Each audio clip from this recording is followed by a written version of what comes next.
Hello and good morning. Welcome to my channel, or welcome back. My name is Jared, and this is Keen Reads.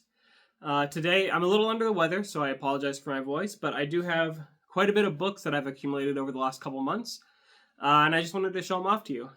Today there's no Shakespeare for the first time in a while. I know I've kind of been on a Shakespeare kick, and that's all that I'm actually reading right now is Shakespeare, plus the poems of W.B. Yeats. But that doesn't mean that that's all that I've been buying. So let's just dive right in. First book I have is a book of criticism or essays on J.D. Salinger. So I saw this on the shelf with Love and Squalor, and immediately from the design, knew that it had something to do with J.D. Salinger, because this is kind of the design of his short story collections with the font and the cover. And with Love and Squalor is, I'm assuming, from the short story from Esme with Love and Squalor, which is one of my favorite short stories. So excited to dig into some of these essays. I am, as you know, I've been reading a lot of poetry lately. So I've picked up some of the romantic poets, because I've never read any of the romantic poets, really, in any significant means. I have the complete works of Shelley already. I think I showed that in a previous video, as well as the complete works of Keats. Oh wait, I didn't show you in a previous video because I have it right here.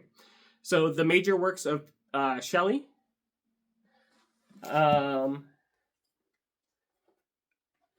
complete poems of Coleridge,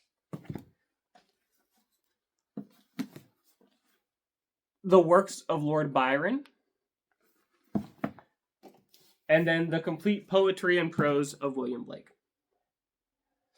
So I think at this point I'm only missing Wordsworth.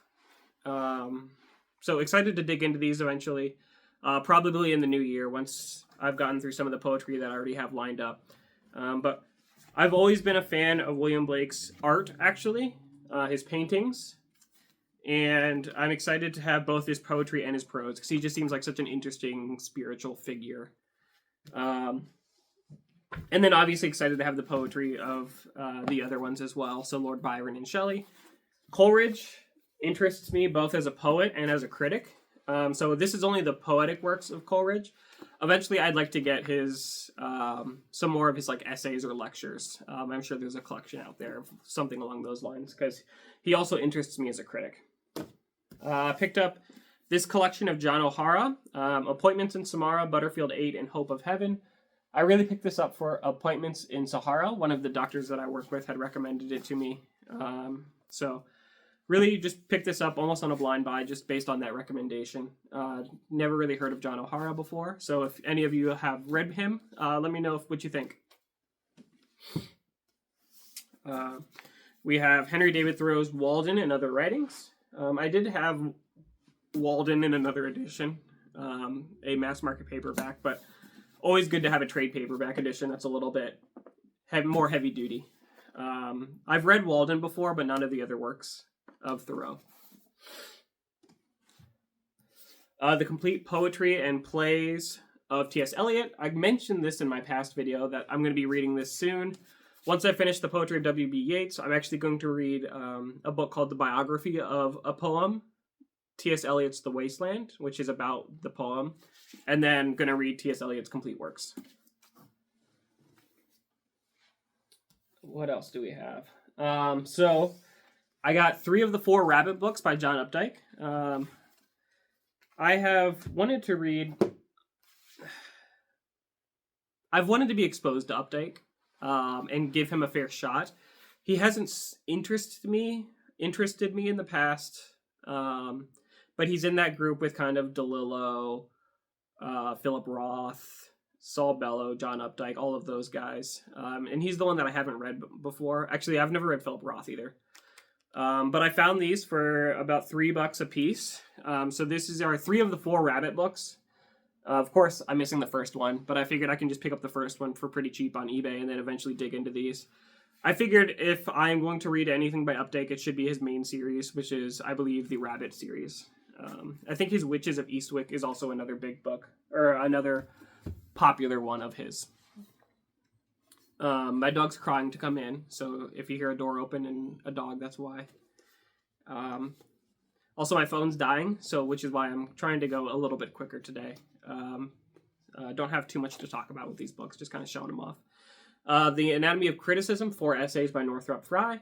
A long time ago, I was going to buy this from Barnes & Noble, which, one, I was very surprised Barnes & Noble had it, and two, it was $60, so I didn't buy it. So really excited to buy this for $2. But Northrop Frye is one of the eminent critics of the 20th century. The major works of Francis Bacon. Francis Bacon is a mind or a thought leader, whatever you want to call him, of the, I believe, late 1500s. I'm pretty sure he was around the same time as Shakespeare, like 1590s, things like that. And I've been meaning to get a copy of his essays for a while. So I found this, which includes his essays, New Atlantis, and other major works. So I figured this will be my one-shop stop for Francis Bacon.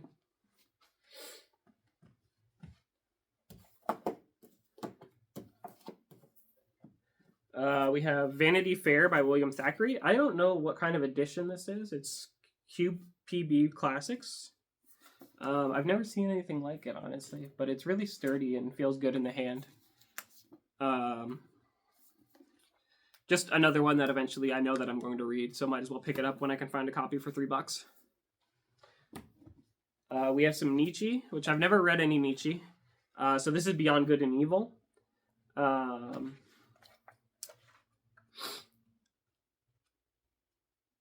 I think the first Nietzsche I'll read is actually going to be his criticism on tragedy, which is one of his earlier works. I think it's called The Death of Tragedy or something like that. That's interested me for a while. Outside of that, I feel like I'm going to be probably reading him just because I feel like it's a blank spot in my knowledge that I need to rectify. He's a major thinker of the late 1800s. But as far as his works that interest me and that I really am eager to read is really that Death of Tragedy, which I think that's what it's called. It's something along those lines. Last thing that I have to show you today are some more Virginia Woolf.